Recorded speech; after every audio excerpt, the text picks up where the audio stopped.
राम राम। मैं राम राम क्यों बोलता हूँ? कई मेरे भाई बहन बहुत पसंद करते हैं जब मैं राम राम बोलता हूँ।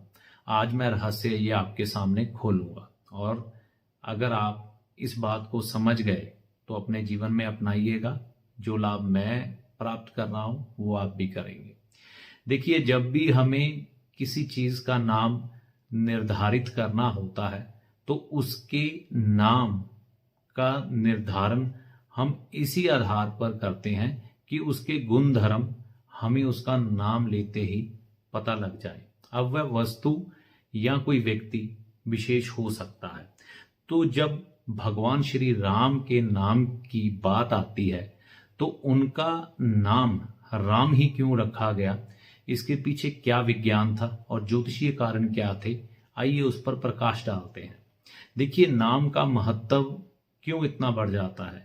नाम का पहले ये सोचें कि जो हम निर्धारण करते हैं वो किस आधार पर करते हैं। ये चंद्रमा के आधार पर होता है और जब हम इसके गहन में उतरते हैं तो फिर नक्षत्र का चयन होता है और नक्षत्र में जाके चरण का चयन होता है। जैसे कि एक राशि में नक्षत्र होता है और नक्षत्र के आगे उसके चरण होते हैं। तो चरण में यानी कि एक नक्षत्र के 4 चरण होते हैं और उस चरण का एक अक्षर मिला होता है। अब जब हम भगवान राम के नाम की बात करते हैं ना, तो ये अक्षर र को आ की मात्रा हमें मिलता है तुला राशि में। तो तुला राशि है शुक्र देव की। शुक्र देव की जो देवी है जिनकी शुक्र देव पूजा करते हैं वह है मां लक्ष्मी। तो मां लक्ष्मी जी की अवतार थी मां सीता, मां जानकी। ठीक है। और यहां पर से तुला राशि में से इसीलिए चयन किया गया र को आ की मात्रा का, यानी कि तुला राशि का चयन किया गया, क्योंकि सनातन में ये सिद्धांत है कि देवता से पहले देवी को पूजा जाता है। तो इसीलिए मां सीता, मां लक्ष्मी को पहले स्थान दिया गया भगवान राम के नाम में। तो ये चुना गया तुला राशि के चित्रा नक्षत्र के 3रे चरण में। ठीक है। अब अगले अक्षर की वारी आती है, वो है म। म शब्द का चयन किया गया सिंह राशि से। सिंह राशि जो कि सूर्य की प्रतीक है और सूर्य देव के जो देवता हैं वो है भगवान विष्णु, और भगवान विष्णु जी के ही अवतार थे भगवान राम। ठीक है ना। तो यहां पर लक्ष्मी जी के अवतार मां सीता और भगवान विष्णु जी के अवतार भगवान राम। तो जब ये शब्द जोड़ के पूरा हुआ तो ये बना राम, जिसमें राशियां शामिल हुई तुला जो कि धन, धान्य, सुख, सुविधाएं और जिंदगी में हर प्रकार के सुख देने में सक्षम है, क्योंकि तुला राशि शुक्र की है और शुक्र ही हमें ये सब सुख सुविधाएं जीवन में प्रदान करते हैं। और मां लक्ष्मी के, मां सीता के नाम का निर्धारण इस आधार पर हुआ। और पिछला अक्षर शासन से जो कि सूर्य के साथ संबंधित है और सिंह राशि के साथ संबंधित है। मघा नक्षत्र जो कि केतु का है, पहला चरण लिया गया। तो राम शब्द का निर्माण यहां से हुआ। ठीक है। तो यहां पर भगवान श्री राम सिंह राशि के अनुसार सूर्य के घोतक होते हुए, भगवान विष्णु के घोतक होते हुए और राम जी के अवतार होते हुए यहां पर जुड़कर शब्द बना राम। तो यहां पर जो राशियां शामिल हुई वो है तुला और सिंह। ठीक है। तो जैसे ही हम राम राम बोलते हैं तो हमें मां लक्ष्मी और भगवान श्री विष्णु का आशीर्वाद तुरंत मिलता है। लाल किताब ज्योतिष में एक सिद्धांत है, वो सिद्धांत ये है कि हम जैसे ही सूर्य देव का उपाय करते हैं या कुंडली में हमारा सूर्य मजबूत होता है तो उस समय मंगल बद जो कि नेगेटिव एनर्जी है, बीमारियां हैं, रोग हैं, लड़ाई झगड़े हैं, उन्नति ना होना परिवार में, ये चीजें हैं, और इंसान का अकेलेपन का शिकार हो जाना, ये चीजें हैं, और नेगेटिव एनर्जी है, ये सभी दूर हो जाती हैं जैसे ही भगवान सूर्य को हम मजबूत करते हैं, यानी कि सूर्य ग्रह को। ठीक है। तो जैसे ही राम नाम बोलते हैं, यानी कि मैं आपको बोलूं राम राम, ठीक है, तो इसमें गहरी साइंस ये समझिए। हम बोलते हैं र, तो हमारी जीभा ऊपर के तालु के साथ टकराती है। ये हमारा ऊपर का हिस्सा मंगल नेक का है। मंगल नेक यानी कि पॉजिटिव एनर्जी। मंगल के देवता हैं हनुमान जी। तो ये ऊपर का हमारा होंठ बन गया विज्ञान ज्योतिष के अनुसार मंगल का, और जैसे ही ये ऊपर का हमारा होंठ नीचे के होंठ के साथ टकराता है तो ये नीचे का होंठ जो है ये राहु से संबंधित होता है और मंगल बद से संबंधित होता है। और ज्योतिष का सिद्धांत कहता है कि मंगल नेक राहु को और मंगल बद को शांत करता है सूर्य का सहारा लेकर।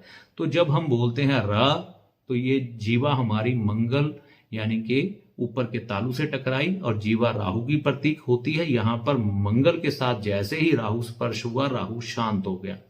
और उसके बाद म अक्षर, म जैसे ही हम बोलते हैं हमारा ऊपर का होंठ नीचे के होंठ को स्पर्श करता है और मंगल नेक मंगल बद को अच्छा कर देता है। और इसमें सूर्य देव भी शामिल हो जाते हैं म के साउंड सिंह राशि में। और जब म अक्षर का साउंड निकलता है तो म चंद्रमा, ठीक है ना, मां चंद्रमा के साथ यानी कि चंद्र ग्रह के साथ प्रतीत होता है बोलता हुआ। तो मंगल बद को और राहु को शांत करने वाले भी ग्रह हैं चंद्रमा। तो इतना बड़ा वैज्ञानिक विश्लेषण नक्षत्रों के आधार पर, राशि के अनुसार पर मिलता है हमें राम राम शब्द बोलने से।